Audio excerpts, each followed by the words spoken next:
Genèse chapitre 31. Jacob entendit parler des fils de Laban qui disaient: Jacob a pris tout ce qui appartenait à notre père. C'est à partir des biens de notre père qu'il a bâti toute sa fortune. Jacob observa le visage de Laban et constata qu'il ne se comportait plus vis-à-vis de lui comme auparavant. Le Seigneur dit à Jacob: Retourne au pays de tes pères, dans ta parenté, je serai avec toi. Jacob fit appeler Rachel et Léa pour qu'elles le rejoignent dans le champ où il se trouvait avec le bétail. Et il leur dit: J'ai vu sur le visage de votre père qui ne se comportait plus avec moi comme auparavant. Mais le Dieu de mon père a été avec moi. Vous le savez bien, j'ai servi votre père de toutes mes forces. Et votre père s'est joué de moi. Il a changé 10 fois mon salaire, mais Dieu ne lui a pas permis de me faire du mal. Ainsi, quand il disait: Tu auras pour salaire les bêtes tachetées, toutes les brebis mettaient bas des tachetés. Et quand il disait: Tu auras pour salaire les rayés, toutes les brebis mettaient bas des rayés. C'est ainsi que Dieu a enlevé son troupeau à votre père et me l'a donné. Au temps où les brebis entraient en chaleur, je levai les yeux et je vis en songe des béliers qui s'accouplaient aux brebis, tous rayés, tachetés, tavelés. Et l'ange de Dieu me dit en songe: Jacob. Je répondis: Me voici. Il reprit: Lève donc les yeux et regarde les béliers qui s'accouplent aux brebis, tous rayés, tachetés, tavelés. C'est parce que j'ai vu tout ce que t'a fait subir Laban. Je suis le Dieu de Béthel, là où tu as fait l'onction sur une stèle et où tu t'es engagé envers moi par un vœu. Maintenant, lève-toi, quitte ce pays et retourne dans le pays de ta parenté. Rachel et Léa lui firent cette réponse: Avons-nous encore une part, un héritage dans la maison de notre père? Ne nous a-t-il pas traités comme des étrangères puisqu'il nous a vendus et qu'il a bel et bien mangé notre argent? Maintenant, puisque toutes les richesses que Dieu a enlevées à notre père sont à nous et à nos fils, fais donc tout ce que Dieu t'a dit. Alors, Jacob se leva et fit monter ses fils et ses femmes sur les chameaux. Il emmena aussi tous ses troupeaux et tous les biens qu'il avait acquis, le troupeau qu'il avait acquis en Padan Aram, pour retourner chez son père Isaac au pays de Canaan.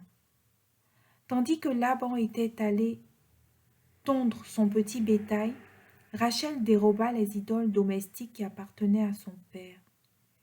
Et Jacob se déroba à la vigilance de Laban l'araméen en s'enfuyant sans le prévenir. Il s'enfuit donc avec tout ce qu'il possédait. Il se leva, traversa l'Euphrate et se dirigea vers la montagne de Galade. Le 3e jour, on avertit Laban de la fuite de Jacob. Laban prit avec lui ses frères et poursuivit Jacob pendant 7 jours de marche. Il le rejoignit à la montagne de Galade.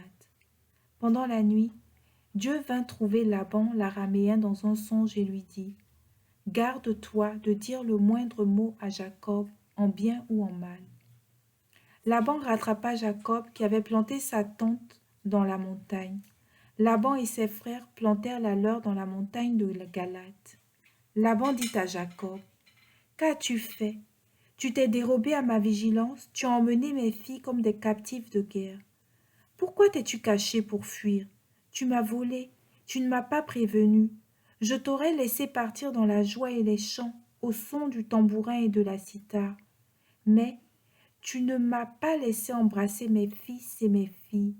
Tu te comportes vraiment comme un fou. J'ai entre les mains le pouvoir de vous faire du mal, mais hier soir, le Dieu de votre père m'a adressé cette parole. Garde-toi de dire le moindre mot à Jacob, en bien ou en mal.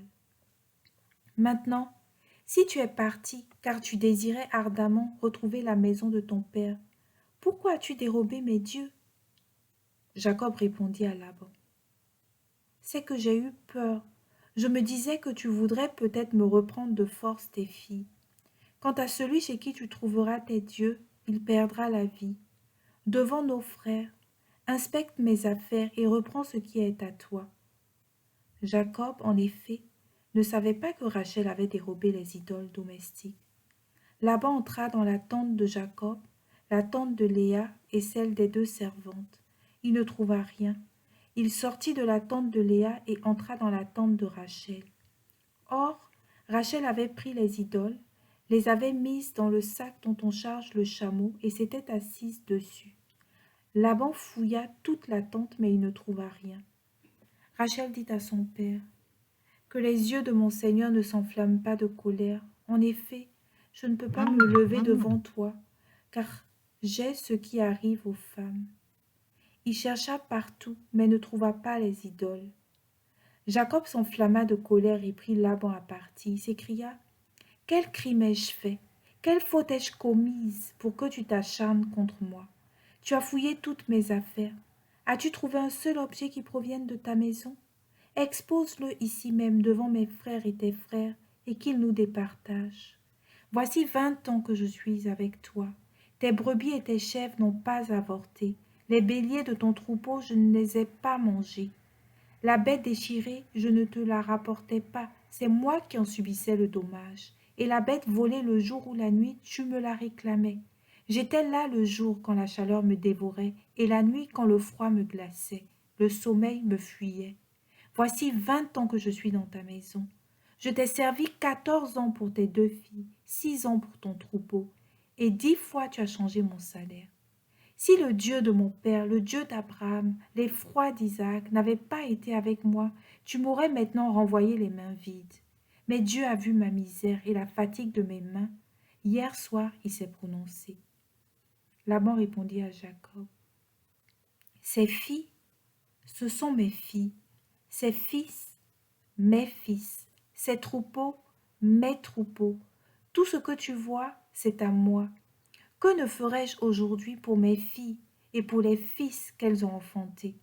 Maintenant donc, allons, concluons une alliance, moi et toi, et qu'il y ait un témoin entre moi et toi. » Jacob prit une pierre et l'érigea en stèle. Puis il dit à ses frères, « Ramassez des pierres. » Ils prirent des pierres et en firent un monticule. Ils mangèrent là, sur le monticule. Laban l'appela Yégar Saradouta et Jacob Galed. Laban déclara, « Ce monticule est aujourd'hui témoin entre moi et toi. C'est pourquoi on l'a appelé Galed. On l'appela aussi Mispa, c'est-à-dire poste de guet, car Laban avait ajouté, « Que le Seigneur fasse le guet entre moi et toi, quand nous serons hors de vue l'un de l'autre. Si tu humilies mes filles, si tu prends des femmes en plus de mes filles, ce ne sera pas un homme comme nous, mais bien Dieu lui-même qui sera témoin entre moi et toi. » Laban déclara encore à Jacob, « Voici ce monticule et voici la stèle que j'ai élevée entre moi et toi. Témoin sera ce monticule et témoin la stèle. Je ne passerai pas de ton côté au-delà de ce monticule. Tu ne passeras pas de mon côté au-delà de ce monticule et de la stèle avec de mauvaises intentions. Au Dieu d'Abraham et au Dieu de Nahor, le Dieu de leur père, de juger entre nous. » Alors, Jacob prêta serment par l'effroi d'Isaac, son père. Puis, Jacob offrit un sacrifice sur la montagne et invita ses frères à manger le pain. Ils mangèrent le pain et passèrent la nuit sur la montagne.